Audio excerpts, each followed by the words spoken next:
apa sih inti masalah migas Indonesia? Ini murni memang masalah individu atau ini rumit, lebih kompleks dari itu?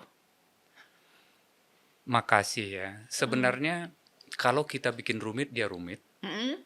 Kalau kita bikin dia gampang, clear, transparan, accountable, bisa Oke. ya. Kenapa? Di negara lain bisa dibikin transparan dan accountable kok, Oke. ya. Apakah pertanyaannya, apakah bisa kita bikin seperti itu? Sebagai orang yang mungkin pernah di pemerintahan, usaha-usaha yang pernah kami lakukan ya saya dengan Pak Jonan memang bermuara kepada apakah kita mampu nggak menghadirkan tata kelola migas yang transparan dan accountable, Oke. ya, di mana semua orang bisa melihat proses-proses itu adalah proses yang sama atau kurang lebih sama dengan apa yang terjadi di luar, Oke. ya.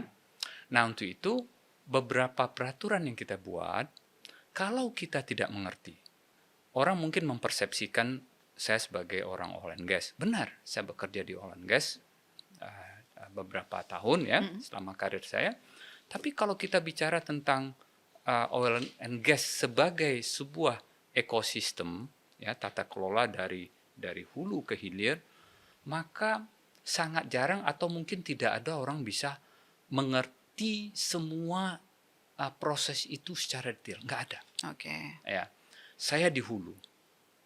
Berarti hulu itu adalah bagaimana cara mengambil minyak dari perut bumi. Itu orang hulu, Mhm. Mhm. ya kan?